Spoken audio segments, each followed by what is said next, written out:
క్వశ్చన్లోకి వెళితే ఏంటనేది ట్రై చేద్దాం. సో ఏంటమ్మా మనకి 4% వడ్డీ రేటుతో 2 సంవత్సరాలకు లభించే సాధారణ వడ్డీ ఎంతమ్మా మనకు 350 రూపాయలు. ఎస్ అంటే 1 ఇయర్కు 4%, 2 సంవత్సరాల కంటే ఎంతమ్మా 8, దట్ ఈజ్ ఈక్వల్ టు ఎంతమ్మా మనకి ఇక్కడ 350. ఎస్ కానీ దాని చక్రవడ్డీకి అంటే కాంపౌండ్ ఇంట్రెస్ట్కి ఇస్తే same rate of interest same time పీరియడ్కి ఇస్తే దట్ ఈజ్ ఎంత వడ్డీ అదనంగా లభించేది అన్నాడు. అంటే ఇప్పుడు మనం టేబుల్ గుర్తు చేసుకున్నాం మనకి 1 ఇయర్కు 4%, 2 ఇయర్స్ కంటే దట్ ఈజ్ సింపుల్ ఇంట్రెస్ట్ ఎంతమ్మా మనకు 8. అదే కాంపౌండ్ ఇంట్రెస్ట్ అంటే ఇప్పుడు చెక్ చేసుకున్నాం 8.4 స్క్వేర్ అంటే ఎంతమ్మా మనకు 16. అదే కదా మనం ఇక్కడ డిస్కస్ చేసింది ఇక్కడ ఏంటమ్మా మనకి. సో 8.1 ఇయర్కు 4%, 2 ఇయర్స్ కంటే ఎంతమ్మా 8, సో 8.16 దట్ ఈజ్.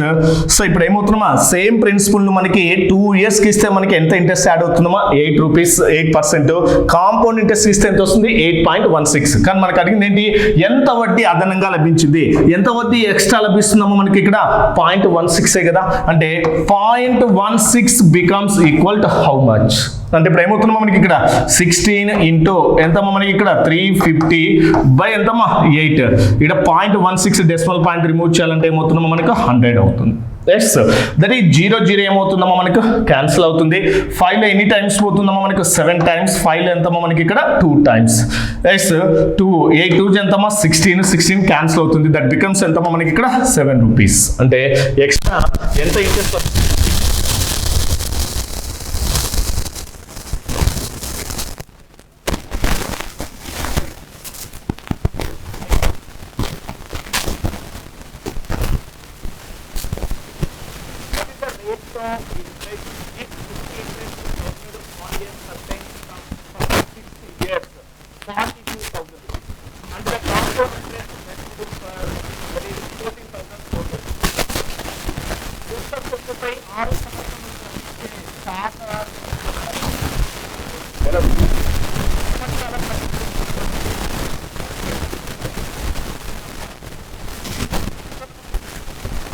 లభించిన సాధారణ వడ్డీ అంటే ఎంతమా 42,000 కదా.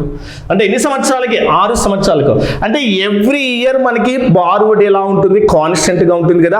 6 ఇయర్స్కి ఎంతమ్మా మనకి 42,000. 1 ఇయర్ కంటే ఎంత వస్తుందమ్మా మనకి 7,000 కదా. సో ఏంటమ్మా మనకి 6 ఇయర్స్కి ఎంతమ్మా మనకి 42,000 రూపీస్ ఏంటమ్మా బార్ వడ్డీ. దట్ ఈజ్ 1 ఇయర్ కంటే ఎంత వస్తుందో మనకి 6 లో ఎన్ని టైమ్స్ పోతుంది 7,000 రూపీస్. 7,000 అంటే ఎవ్రీ ఇయర్ మనకి బార్ వడ్డీ ఎలా ఉంటుంది కాన్స్టెంట్ గా ఉంటుంది. సో చూడమ్మా మనకి ఇంకా కాంపౌండ్ ఇంట్రెస్ట్ తీసుకుంటాను డైరెక్ట్ గా. టోటల్ గా కాంపౌండ్ ఇంట్రెస్ట్ ఎంతమ్మా మనకి 14,420 రూపీస్. ఫస్ట్ ఇయర్ ఎలా ఉంటుంది మనకి బార్ వడ్డీ చక్రవడ్డీ రెండు సమానంగా ఉంటాయి కదా. ఫస్ట్ ఇయర్ మనకి బార్ వడ్డీ ఎంతమ్మా 7,000. అంటే కాంపౌండ్ ఇంట్రెస్ట్ కూడా ఎంత వస్తుందో మనకి 7,000. ఇదేంటమ్మా మనకి. సో ఫస్ట్ ఇయర్ ఇక్కడ ఎంత సంవత్సరాలు టోటల్ కాంపౌండ్ ఇంట్రెస్ట్ ఎంతమ్మా మనకి 14,420 కదా. ఇక్కడ ఆల్రెడీ 7,000 కంప్లీట్ అయిపోయింది ఫస్ట్ ఇయర్. ఇంకా రిమైనింగ్ సెకండ్ ఇయర్ ఎంత ఉంటుందమ్మా మనకి 14,420 నుంచి 7,000 సబ్ట్రాక్ట్ చేస్తే రిమైనింగ్ ఎంతమ్మా మనకి 7,000 ఎంతమ్మా మనకి 420. ఇది ఎప్పుడు వస్తుంది మనకి ఇక్కడ సెకండ్ ఇయర్ లభిస్తుంది. సో ఇప్పుడు మనం డైరెక్ట్ అప్లై చేయొచ్చు కదా rate of interest. So R equal to ఏమవుతుందో మనకి దట్ ఈజ్ ఎంత ఇంట్రెస్ట్ యాడ్ అవుతుంది ఎక్స్ట్రా 420 బై ప్రిన్సిపల్ ఎంతమ్మా మనకి 7. సో పర్సంటేజ్ మీన్స్ ఎంతమ్మా మనకి ఇక్కడ 0 cancel again 30 cancel. 7 any times పోతుందమ్మా మనకు 6. అంటే what the rate of interest 6% per annum. Okay అమ్మా. So on what sum does the difference between compound interest and the simple interest for 3 years at 10% per annum is 31.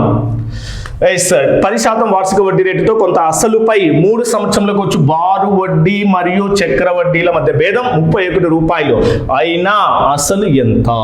ఓకేమ్మా. దీన్ని మనం ఎలా చేయాలి మనకి ఏంటమ్మా మనకి 3 సంవత్సరంలకి ఏంటమ్మా బారు వడ్డీ చక్ర వడ్డీల మధ్య భేదం ఇస్తున్నాడు.